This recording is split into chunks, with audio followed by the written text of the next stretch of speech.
Hi guys! It is a gloomy day out there and quite chilly, so I'm going to be indoors today, and it's the perfect day to start my garlic. So I like to pre-sprout my garlic cloves, and most people just take their cloves and plant them maybe mid-October for a spring harvest, but I have found that I have much better luck if I use some bulb jars with water. And if you're not familiar with these, this is a shape that will hold a bulb. Sometimes people like to do spring bulbs in there, but it does a really nice job of holding it exactly where it needs to be. And I bought these at a thrift shop. You can always find these at thrift shops. So I bring them out every year.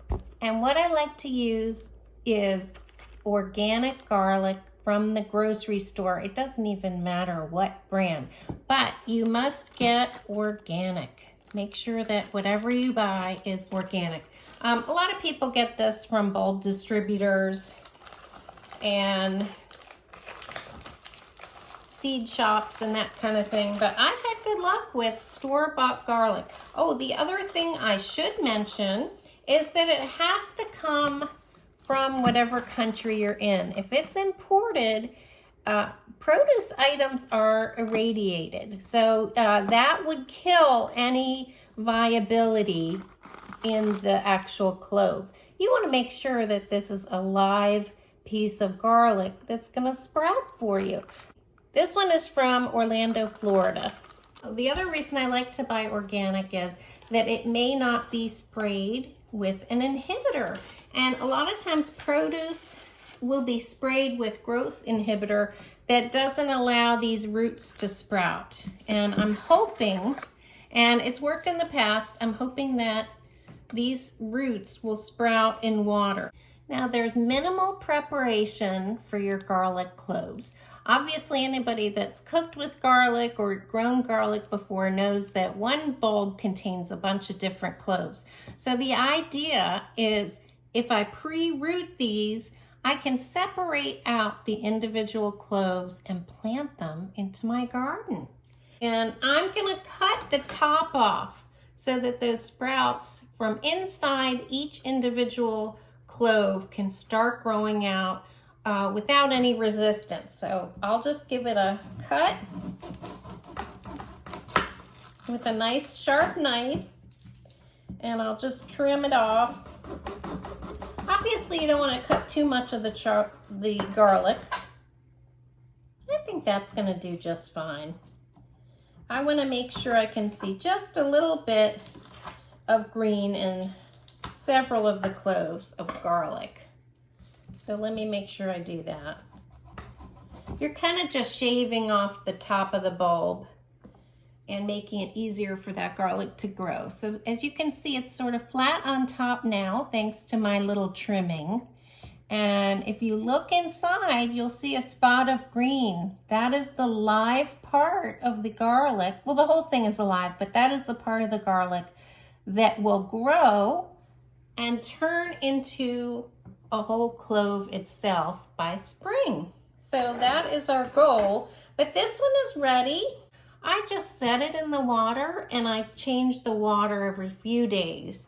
And this looks like it's too much water here. You just want to set your garlic clove so the very, very bottom is touching water. So I'm going to add a little bit of water back. Just kissing the garlic clove right there. Just a little kiss of water, and that water is going to signal to this garlic clove that it can grow roots. And there you go, guys. See how it's just sitting in there? It's almost, it's kind of just kissing the water. And that's why I love these jars.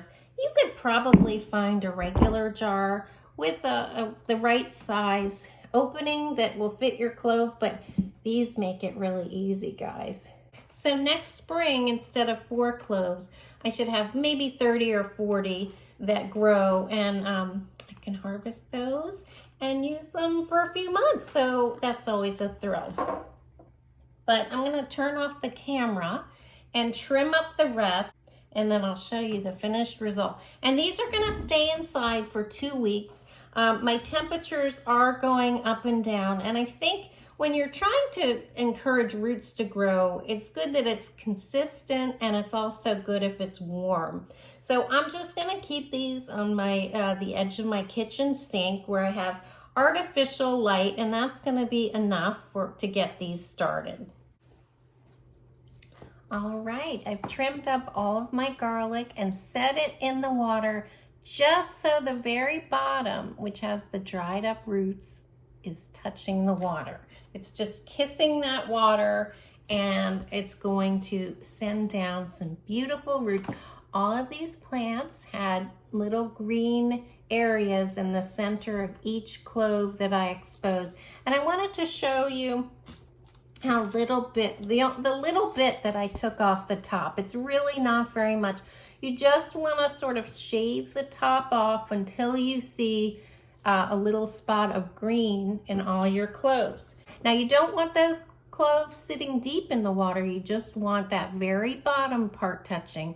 So I'm going to monitor that, and I find that when I'm rooting things, that if it's right in front of me in an area like the kitchen sink where I'm standing at 8 times a day, I can really monitor things well. So what I expect to happen is some green shoots coming up. They almost look like onions sprouting out, and then white, beautiful white roots going down, and they turn into very long roots. So that is going to give a head start to my garlic planting in 2 to 3 weeks, and I have always found that this works really nicely. I'm going to plant them in my side herb garden, and that is a place where I struggle to find things that deer won't eat, but they do not like garlic or onions, so that's a very good spot for those.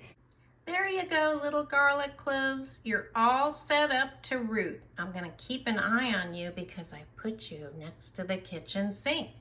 Now guys, you don't need a lot of light at this stage. For the first 2 or 3 weeks, we're just trying to stimulate the garlic clove to wake up. So I do have a fluorescent light, which is actually on 24 hours a day, but that can be enough to stimulate the growth of some roots and some sprouts. So we will check back in a couple weeks in part 2, and I'll show you which ones sprouted and sent out roots. I'm hopeful that they all will. So thanks so much for watching, and I hope you're having fun in your fall gardens.